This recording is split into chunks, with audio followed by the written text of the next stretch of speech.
Hello students, कैसे हैं आप।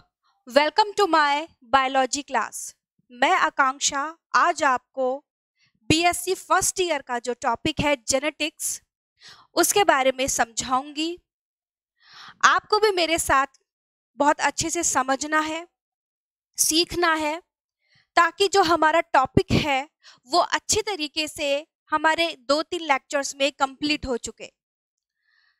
तो सबसे पहले हम बात करते हैं किसकी, जो बीएससी फर्स्ट ईयर के अंदर मैंने टॉपिक लिया है वो है आनुवंशिकी, जिसको अपन कहते हैं जेनेटिक्स। सो स्टूडेंट्स, मेरा जो आज का टॉपिक रहेगा वो रहेगा जेनेटिक्स। और जेनेटिक्स को हम हिंदी में क्या कहते हैं? जेनेटिक्स को हम बोलते हैं आनुवंशिकी। आनुवंशिकी। सो स्टूडेंट्स, हम सबसे पहले बात करते हैं कि सबसे पहले आनुवंशिकता, ये शब्द है जो आनुवंशिकी है या फिर आनुवंशिकता है, ये होता क्या है।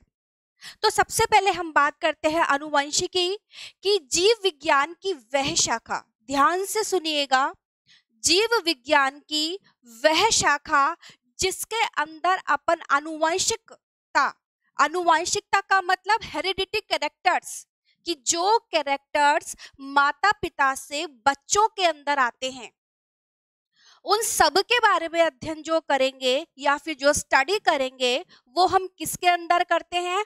वो हम आनुवंशिकी यानी कि जेनेटिक्स के अंदर करते हैं। आई बात समझ में?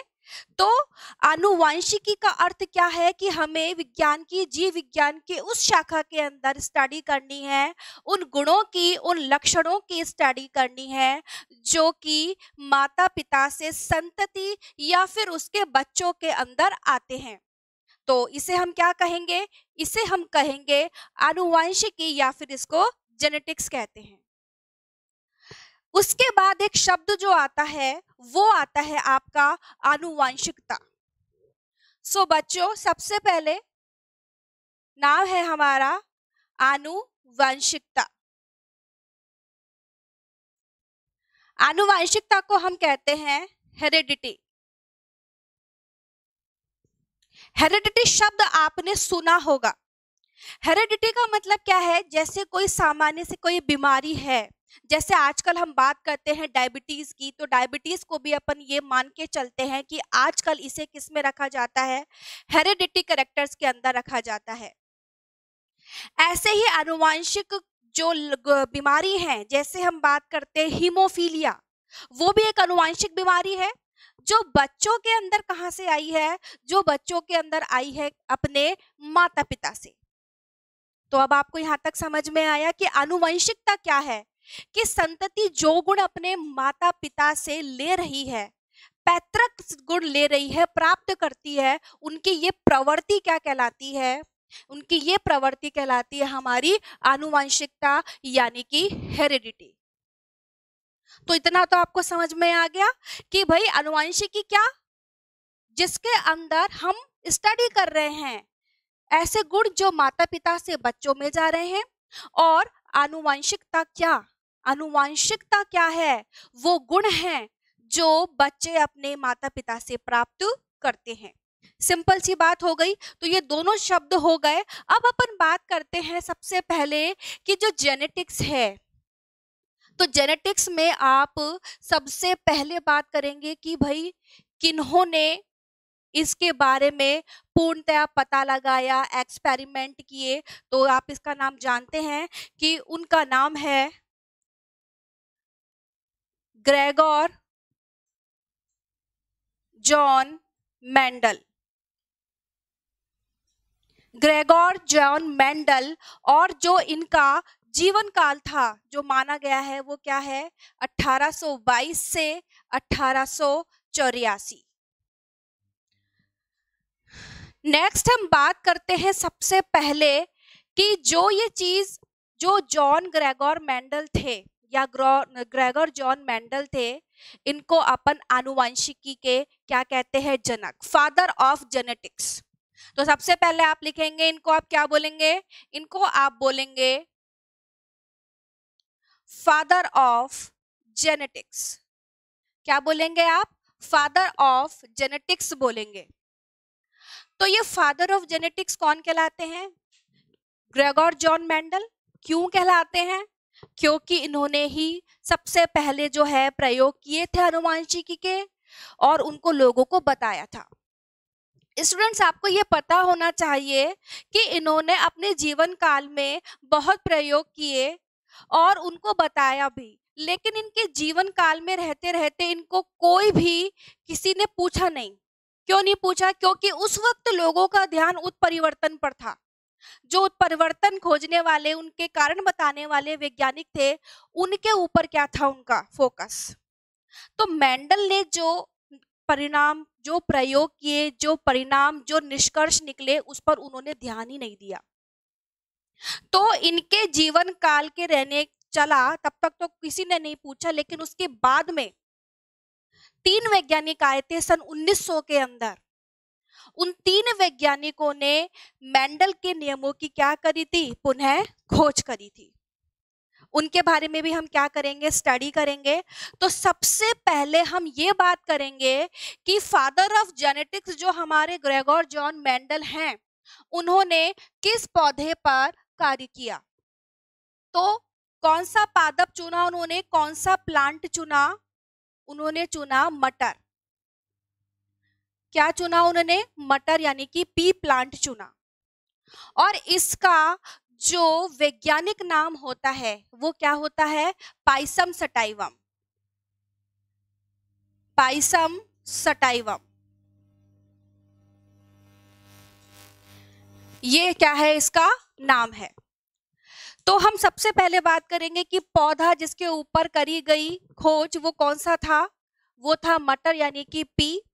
नाउ नेक्स्ट हम बात करते हैं कि ऐसे कुछ तो कारण रहे होंगे ना कि मेंडल ने अपने प्रयोग के लिए सिर्फ और सिर्फ पी प्लांट को ही क्यों चुना।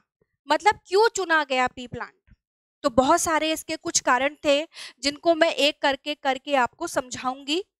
इसमें है, लिखिए आप, मटर का पादप चुनने के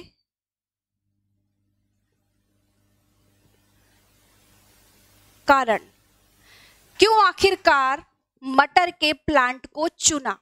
तो सबसे पहली बात, सबसे पहला कारण क्या था कि मटर क्या है? मटर 1 वर्षीय क्या है? पादप। 1 वर्षीय, ठीक है, एनुअल प्लांट है, वार्षिक है। इसका मतलब क्या हुआ कि जो इसका जीवन चक्र है वो 2-3 महीने के अंदर क्या हो जाता है? कंप्लीट हो जाता है। ठीक है, तो अपन सबसे पहले कि इसका जो जीवन काल है या जीवन अवधि है वो क्या है? कम। यानी कि कैसा है ये? 1 वर्षीय। क्या बोल सकते हैं आप इसे? आप इसे बोल सकते हैं 1 वर्षीय पादप है। ठीक है, नॉर्मली इतना ज्यादा दिमाग लगाने की जरूरत नहीं है स्टूडेंट्स। आपको बहुत अच्छे तरीके से पता है, आप लोग भी गांव से बिलोंग करते हैं। मटर है, मटर की खेती होती, कितना टाइम लगता है इसको उगने में और इसको परिपक्व होने में। तो इसका जीवन काल छोटा होता है। दूसरी चीज कि जीवन काल छोटा होने से फायदा क्या हुआ कि आपको संततियों की स्टडी करने के लिए, आगे आने वाली जनरेशन की स्टडी करने के लिए लंबे समय की आवश्यकता नहीं है। कहीं आपने बहुवर्षीय पादप ले लिया होता फिर क्या होता? अगर बहुवर्षीय पादप पर स्टडी करेंगे तो कितना लंबा उसका इंतजार करेंगे आप, उसकी जनरेशन, नेक्स्ट जनरेशन के आने के लिए। तो सबसे प्लस पॉइंट क्या रहा कि उसने मटर का पादप लिया जिसका जीवन काल क्या होता है? छोटा ही होता है, कम ही होता है। दूसरा हम बात करते हैं कि मटर का पादप इसलिए चुना क्योंकि मटर आप गमले में भी उगा सकते हैं और गार्डन में भी उगा सकते हैं, आसानी से उगती है। तो आप क्या लिख सकते हैं कि मटर को गमले में तथा जो गार्डन है आसानी से क्या कर सकते हैं? उगा सकते हैं। तो हमारा सेकंड पॉइंट भी आपको क्लियर हो गया। अब हम तीसरी बात करते हैं कि जो मटर का पादप है, तो जो मटर का पादप है उसमें पुष्प कैसा होता है? उसमें पुष्प होता है बाइसेक्सुअल। कैसा होता है? फ्लावर, फ्लावर होता है इसके अंदर बाइसेक्सुअल फ्लावर। तो यानी कि अपन क्या बोलते हैं? द्विलिंगी पादप या फिर बाइसेक्सुअल।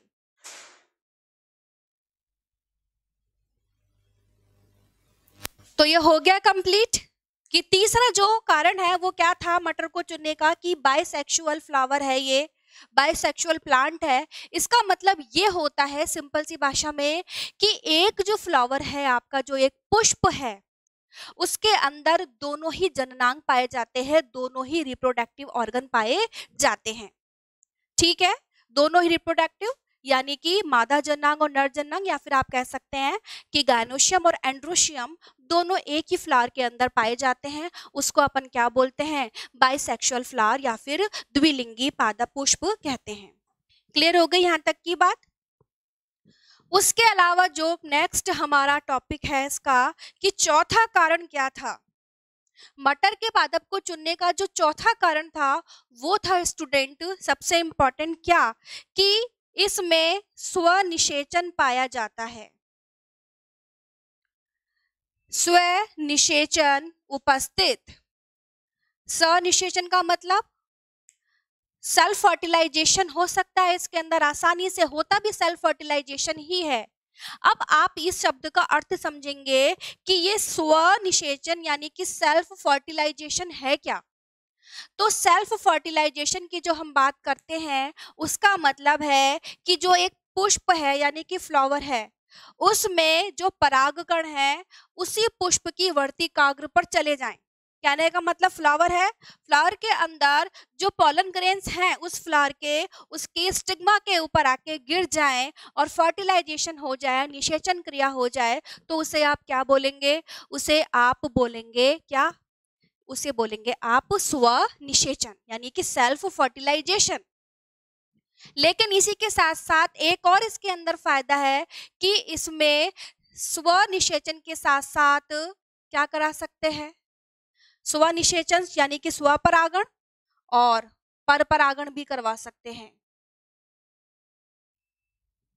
स्वनिषेचन, इसको आप अलग से क्या लिख सकते हैं? स्वपरागण भी लिख सकते हैं। और साथ ही साथ क्या हो सकता है? परपरागण भी हो सकता है। पर का मतलब क्या हुआ? पर का मतलब हुआ कि आपने एक तो ले ली प्लांट, कौन सा? मटर का। दूसरे भी जो मटर का प्लांट है उसके फ्लावर में से आप क्या ले सकते हैं? पॉलन ग्रेन्स ले सकते हैं और पहले वाले प्लांट का जो फ्लावर है उसके ऊपर डाल सकते हैं। तो इसको अपन क्या बोलते हैं? परपरागण।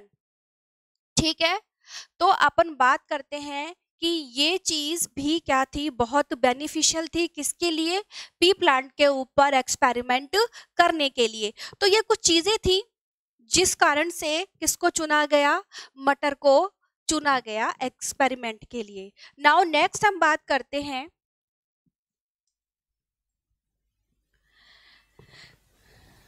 मटर के पादप का जो लास्ट हमारा फिफ्थ पॉइंट है कि मटर का पादप ही क्यों चुना गया। तो इसके लिए हम बात करते हैं कि लास्ट है कि कई विपर्यासी लक्षण, कई विपर्यासी लक्षण किसमें पाए जाते हैं? मटर में पाए जाते हैं। कई विपर्यासी लक्षण। विपर्यासी लक्षण का मतलब क्या होता है? विपर्यासी लक्षण का मतलब होता है बच्चों कंट्रास्टिंग कैरेक्टर। कंट्रास्टिंग कैरेक्टर्स का मतलब क्या हुआ? जैसे हम एक बात करते हैं पादप की ऊंचाई, हाइट ऑफ द प्लांट, ठीक है ना? एक कैरेक्टर है, इसका दो अलग अलग क्या निकले? रूप निकले, फॉर्म निकली। कौन सी दो फॉर्म निकली? पहला तो निकला कौन सा? लंबापन, जिसको अपन टॉलनेस कहते हैं, ठीक है, यानी कि टॉल प्लांट। और दूसरा फॉर्म यानी कि दूसरा रूप क्या है उसका? बौनापन, यानी कि आप बोलेंगे उसको ड्राफ्टनेस, यानी कि ड्राफ्ट है प्लांट, यानी कि बौना है। आई बात समझ में? तो ये जो हाइट ऑफ द प्लांट यानी कि पादप की ऊंचाई जो मैंने आपको लक्षण बताया और उसके दो फॉर्म्स बताए, इसको अपन क्या बोलते हैं? विपर्यासी लक्षण या फिर कंट्रास्टिंग कैरेक्टर कहते हैं हम। आई बात समझ में यहाँ तक? तो ये जो कंट्रास्टिंग कैरेक्टर है, ये जो आसानी से आप देख सकते हैं, क्योंकि लंबापन, पौधा लंबा है, प्लांट लंबा है, देख सकते हैं इजीली, और प्लांट की हाइट शॉर्ट है, इसको भी आप आसानी से देख सकते हैं। तो ये चीज भी आसानी से देखी जा सकती है। तो ऐसे करके टोटल 7 कैरेक्टर्स जो हैं, वो 7 कैरेक्टर्स कहाँ देखे गए? पी प्लांट के अंदर देखे गए। तो ये हो गए हमारे विपर्यासी लक्षण भी। अब ये ऐसे 7 जो लक्षण हैं वो थे कौन से, उसके बारे में अपन 1 बाय 1 क्या करेंगे? स्टडी करेंगे। यहां तक आपने लिख लिया होगा। अब अपन नेक्स्ट देखिए स्टूडेंट्स, जो अपन बात कर रहे हैं आनुवंशिकी में, जेनेटिक्स के अंदर पी प्लांट की, तो पी प्लांट के लिए भी उन्होंने 8 साल, मेंडल ने 8 साल दिए हैं इनके सारे के सारे एक्सपेरिमेंट करने के लिए। अपने जीवन के 8 साल एक्सपेरिमेंट में निकाले हैं। उसके बाद में उन्होंने अपना पूरा का पूरा जो शोध है यानी कि रिसर्च है, एक पत्रिका के अंदर क्या किया है? लिखा था और प्रदर्शित किया था। तो नेक्स्ट हम बात करते हैं कि ये 7 जो विपर्यासी लक्षण हैं वो कौन कौन से हैं। तो आप लिखेंगे 7 विपर्यासी लक्षण कौन कौन से, जिसमें आप फर्स्ट सबसे पहले बात क्या करेंगे कि जैसे अपन पहले एक चीज पे चलते हैं, बीज पर यानी कि सीड पर चलते हैं। तो सबसे पहले कलर ऑफ सीड,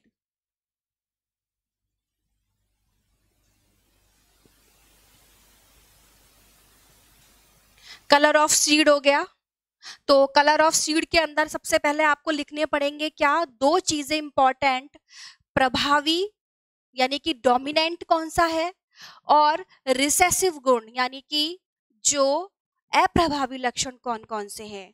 तो यहाँ पर आप साफ लिख देंगे 7 विपर्यासी लक्षण में, यहाँ पर तो आ जाएगा प्रभावी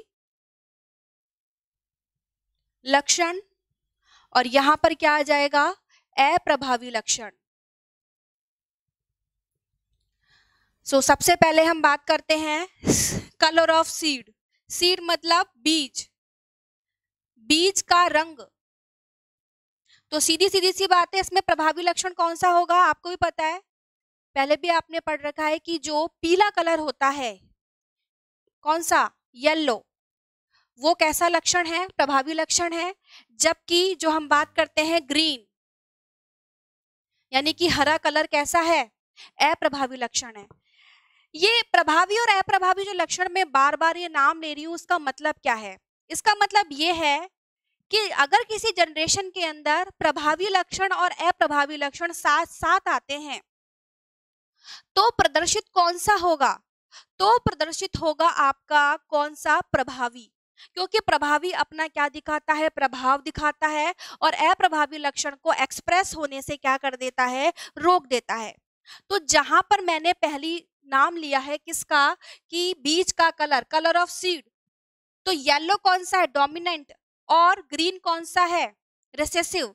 यानी कि कभी येलो और ग्रीन कलर ये आपस में साथ आए बीज के, तो प्रभावी कौन सा रहेगा? बीज का कलर क्या आएगा नेक्स्ट जनरेशन में? सिंपल सी बात है, येलो आएगा, क्योंकि येलो इज क्या है?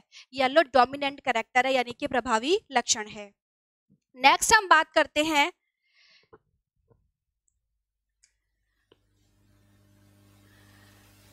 बीज का आकार। बात करते हैं अपन बीज का आकार की, और बीज के आकार की सीधी सीधी सी बात है कि राउंड। राउंडेड का मतलब क्या? गोल बीज, है ना? ये कौन सा लक्षण है? प्रभावी है। और दूसरा कौन सा है? रिंकल्ड। और रिंकल्ड का मतलब क्या होता है? हमारा झुर्रीदार। इसका मतलब क्या है कि जो राउंडेड सीड हैं वो है प्रभावी, और जो रिंकल्ड सीड हैं वो कैसे हैं? अप्रभावी। नाउ नेक्स्ट हम बात करते हैं हम बात करते हैं पुष्प की स्थिति। जो पुष्प है उसकी स्थिति की बात करेंगे अपन, तो सीधी सीधी सी बात है कि पुष्प जो कक्षस्थ लगेंगे, लेटरल साइड में लगेंगे, किनारे में लगेंगे, पार्श्व में लगेंगे, उसको अपन क्या बोलते हैं, कक्षस्थ। जो कक्षस्थ कलिका से निकलते हैं, तो कक्षस्थ कैसा है, इसके अंदर प्रभावी लक्षण है। और दूसरा कौन सा है, शीर्षस्थ यानी कि टर्मिनल। और शीर्षस्थ जो है वो कौन सा लक्षण है, अप्रभावी लक्षण है। नेक्स्ट बात करेंगे चौथा। चौथा जो है वो है हमारा बीज कवच का रंग। जो बीज के कवच का रंग है वो कौन सा, जो बीज के कवच का रंग है वो अगर ग्रे है तो वो कैसा है, प्रभावी लक्षण है। जबकि दूसरा कौन सा है, व्हाइट, और व्हाइट कैसा है, अप्रभावी लक्षण है। तो ये हमारा कौन सा पॉइंट हुआ, अभी तक केवल 4th हुए हैं, अभी बाकी है 7 लिखने अपन को। तो 4th में बीज कवच का रंग, कौन सा, बीज का कवच, सीड कोट, उसका कलर अगर ग्रे है तो प्रभावी है, और अगर व्हाइट है तो क्या है, वो अप्रभावी लक्षण है। नाउ नेक्स्ट हम बात करते हैं इसके अंदर कि 5वां point, height of the plant यानी कि पादप की ऊंचाई। तो इसके अंदर सीधी सीधी सी बात है, कौन कौन सा है हमारा 5वां कैरेक्टर, 2 ही हो सकता है, अभी आपको बताया था, टॉल यानी कि लंबा प्लांट, और दूसरा शॉर्ट या फिर ड्राफ। तो ये हो गया अपना कौन सा कैरेक्टर, हमारा 5th कैरेक्टर। अब हम बात करते हैं कौन से कैरेक्टर की, कैरेक्टर नंबर 6 जो है हमारा फली। जो फली होती है ना आपकी, तो फली, तो अपन फली का आकार, भैया आकार या आकृति कैसी है, तो सीधी सीधी सी बात है, अगर फूली हुई है, इनफ्लैटन, अगर फली जो है हमारी पूरी फूली हुई है, मटर के दाने अच्छी तरीके से भरे हुए हैं, तो आप इसको किस में रखेंगे, इनफ्लैटन को आप रखेंगे प्रभावी लक्षण के अंदर। और अगर जो हमारी फली है वो कैसी हुई है, सिकुड़ी हुई, कंस्ट्रक्ट। सिकुड़ी हुई का मतलब क्या हुआ, सिकुड़ी हुई मतलब बीच बीच में दाने हैं और गैप आ रहा है, तो उसको आप क्या बोलेंगे, सिकुड़ी हुई क्या बोलेंगे, हमारी फली बोलेंगे। तो इसके अंदर ये वाला तो प्रभावी लक्षण हुए फूली हुई फली, और जो सिकुड़ी हुई फली है वो कौन सा लक्षण है, हमारा अप्रभावी लक्षण है। नेक्स्ट बात करते हैं 7वां। अब हम बात करेंगे फली का रंग, कौन सा है, फली का रंग बात करेंगे। तो भाई फली का रंग क्या होना चाहिए, भाई अगर फली का कलर ग्रीन है, कैसा, ग्रीन, हरा है, तो ये कौन सा लक्षण है बेटा, ये प्रभावी लक्षण है। और अगर फली का रंग कैसा है, येलो, कैसा है, येलो, तो ये कौन सा लक्षण है, अप्रभावी लक्षण है। आई बात समझ में। कई बार पुष्प के लिए भी बोल देते हैं कि पर्पल है या रेड है, वो कौन सा है, प्रभावी है, और व्हाइट कैसा है, अप्रभावी है। तो स्टूडेंट्स ये हमारे सारे के सारे क्या रहे, 7 विपर्यासी लक्षण, जिसके अंदर मैंने आपको प्रभावी भी लिखवा दिए और आपको अप्रभावी लक्षण भी लिखवा दिए। इसमें एक टॉपिक जो छोटा सा पॉइंट है वो ये है कि ये कक्षस्थ का मतलब क्या हुआ, कि मैंने आपको बताया था जो साइड में लगते हैं उसको अपन क्या बोलते हैं, कक्षस्थ। अगर पुष्प जो है ब्रांच पर बिल्कुल लास्ट में एंड पर जाके लगता है तो उसको अपन क्या बोलते हैं, टर्मिनल या फिर शीर्षस्थ कहते हैं। तो ये चीज हो गई। कुछ बुक्स के अंदर पुष्प की स्थिति की जगह यहाँ पर फली की स्थिति भी दे रखी है बेटा। क्या दे रखा है, फली यानी कि पॉड की स्थिति। और जो ये फली या फिर पॉड की स्थिति है उसमें भी आपको यही लिखना है, कंफ्यूज नहीं होना है। क्या लिखेंगे, कक्षस्थ वही आएगा प्रभावी के अंदर, और शीर्षस्थ आएगा किसके अंदर, अप्रभावी के अंदर। तो इस चीज को आपको अच्छी तरीके से ध्यान में रखकर चलना है। नाउ कुछ टर्म्स के बारे में अपन स्टडी करते हैं। ये टर्म्स जो हैं हमको आगे जो जेनेटिक्स है उसको इजीली पढ़ने के अंदर क्या करेगी, हेल्प करेगी। ये टर्म्स वैसे तो आपको आती हैं, फिर भी अपन को एक बार इसको अच्छे से स्टडी करनी है। टर्म्स हैं क्या, बहुत सिंपल सिंपल टर्म्स हैं। अभी जब मैं लिखूंगी आपको तो वैसे ही याद आ जाएंगे कि हाँ मैम ये सब तो होता ही है। तो उसमें सबसे पहले अपन टर्म्स के अंदर बात करेंगे, लेकिन टर्म्स में बात करने से पहले, टर्म्स के बारे में जब हम बात करेंगे तो उससे पहले एक चीज और लिखवाऊंगी मैं, और वो है क्रॉसिंग टेक्निक।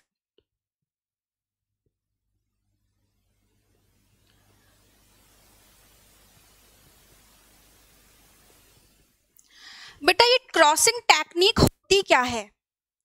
क्रॉसिंग का मतलब क्या करवा रहे हो आप? परपरागण करवा रहे हो ना, पर निषेचन करवा रहे हो ना। तो ये जो पर परागण की क्रिया है वो हम कैसे कर सकते हैं?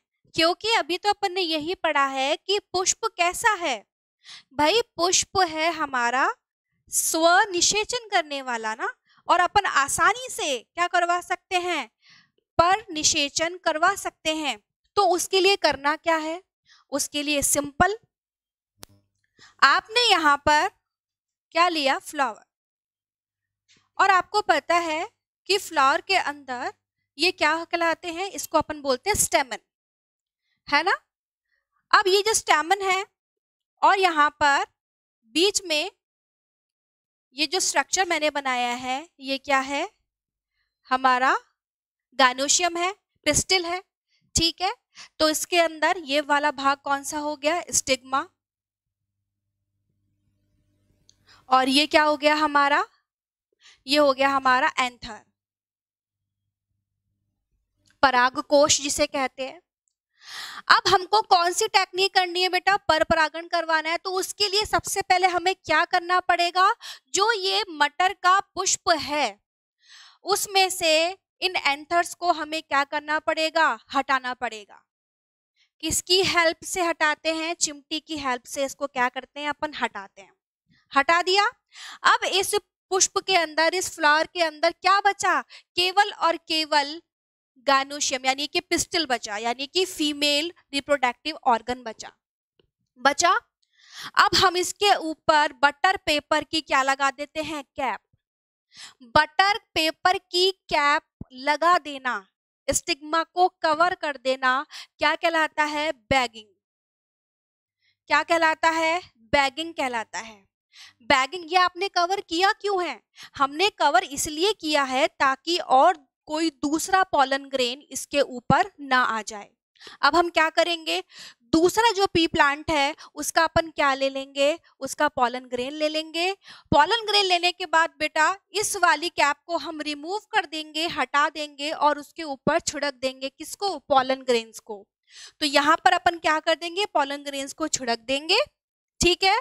और इस तरीके से इनके अंदर क्या हो जाएगा, फर्टिलाइजेशन हो जाएगा।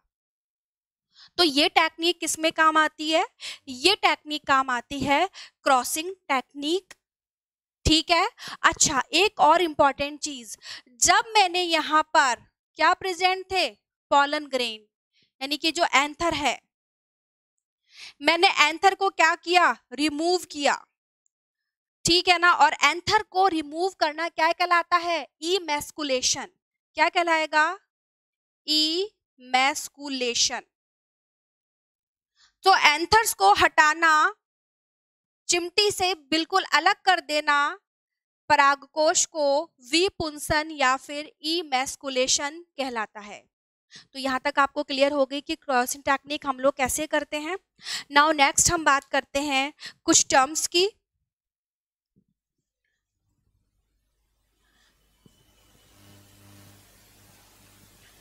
जो ये टर्म्स हैं उसको मैं लिख रही हूँ, आराम से आप देखिएगा।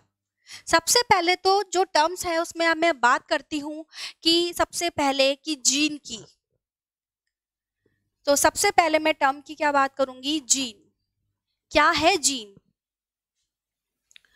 आनुवंशिकी की इकाई है ना, हेरिडेटिक कैरेक्टर की एक इकाई है जीन। जीन होते क्या हैं, जीन क्रोमोसोम्स पर उपस्थित होते हैं, गुणसूत्र पर उपस्थित होते हैं।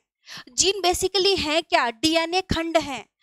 यही जीन जो है ये एक पीढ़ी से दूसरी पीढ़ी के अंदर जाते हैं, है ना। ये जीन ही जो कैरेक्टर है, जो हमारे लक्षण है, उनको क्या करते हैं? कंट्रोल करते हैं। तो ये तो हो गया हमारे जीन। दूसरी जो हमारी टर्म है वो है हमारी जीनोटाइप।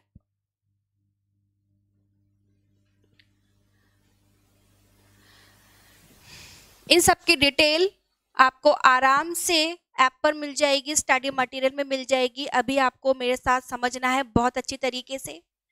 तो आप ये समझेंगे कि दूसरा जो मेरा टॉपिक है वो है टर्म मेरी जीनोटाइप। जीनोटाइप क्या होता है? जीन प्रारूप, जीनोटाइप। अगर मैं किसी को जीन के अकॉर्डिंग, किसी कोशिका को, किसी जीव को जीन के अकॉर्डिंग क्या करूं? अलग करूं, ठीक है, आइडेंटिफाई करूं, अलग करूं, सेपरेट करूं उनके लक्षणों के आधार पर, उसके जीन्स के आधार पर, तो मैं उसको आप क्या बोलूंगी? जीनोटाइप बोलूंगी। क्या बोलूंगी? जीनोटाइप।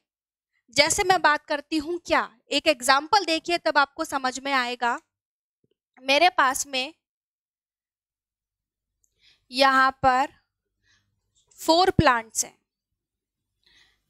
ठीक है, और चारों के चारों जो मेरे पास प्लांट्स हैं वो सारे के सारे कैसे हैं? टॉल, यानी कि लंबे। जब ये चारों के चारों प्लांट्स लंबे और मैं कह रही हूं कि केवल जीन्स के अकॉर्डिंग इनको क्या करना है? अलग करना है, तो आप इन चारों के अंदर क्या देखेंगे बेटा? आप देखेंगे चारों के अंदर जीन्स। कैसे?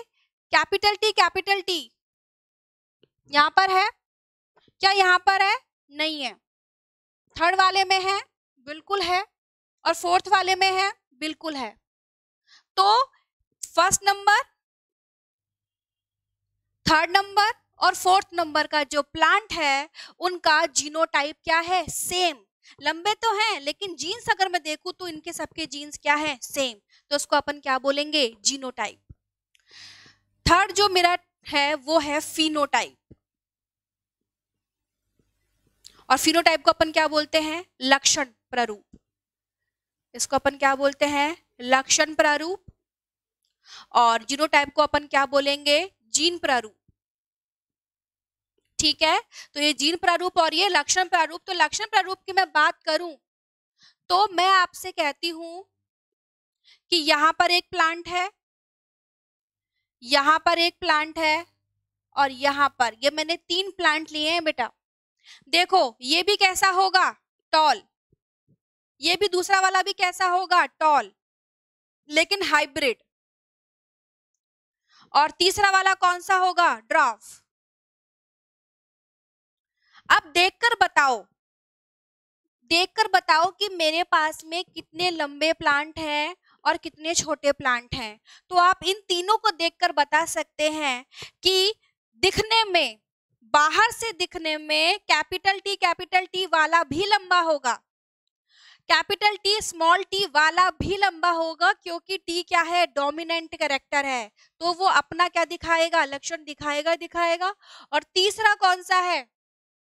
Small T, small T. इसके अंदर प्लांट कैसा है? बिल्कुल छोटा है। तो बड़े बड़े प्लांट्स और छोटे प्लांट्स, इनके बारे में आप देख सकते हैं, आप पहचान सकते हैं आसानी से, बिल्कुल पहचान सकते हैं कि बाहर के जो लक्षण के आधार पर ये छोटा रहेगा प्लांट और ये प्लांट कैसे होंगे? लंबे। तो ये हो गया हमारा कौन सा टाइप? फिनोटाइप। नेक्स्ट हमारा जो टॉपिक है उसको बोलते हैं होमोजाइगस। Homozygous condition. होमोजाइगस का मतलब क्या हुआ? समयुग्मकी। क्या बोलेंगे आप इसे? समयुग्मकी। और समयुग्मकी का मतलब क्या होता है कि यहां देखिए, पहला जीन और दूसरा जीन जो दोनों हैं, ये पहला और दूसरा कैपिटल टी और कैपिटल टी दोनों कैसे हैं? बिल्कुल एक समान है ना, एक दूसरे से अलग तो नहीं है। तो इस कंडीशन को आप क्या बोलेंगे? Homozygous condition. ठीक है, कौन सी कंडीशन है? समयुग्मकी अवस्था, होमोजाइगस कंडीशन। और जो फिफ्थ हमारा लास्ट पॉइंट है वो है हेटेरोजाइगस। कौन सा है हमारा? हेट्रोजाइगस यानी कि विषम युग्मकी। क्या बोलते हैं हम इसको? विषम युग्मकी। तो विषम युग्मकी का मतलब क्या हुआ? विषम मतलब पहला समान है तो दूसरा असमान है, तो पहला समान है और दूसरा कैसा है? असमान है। इस कंडीशन को आप क्या बोलेंगे? हेट्रोजाइगस कंडीशन यानी कि विषम युग्मकी।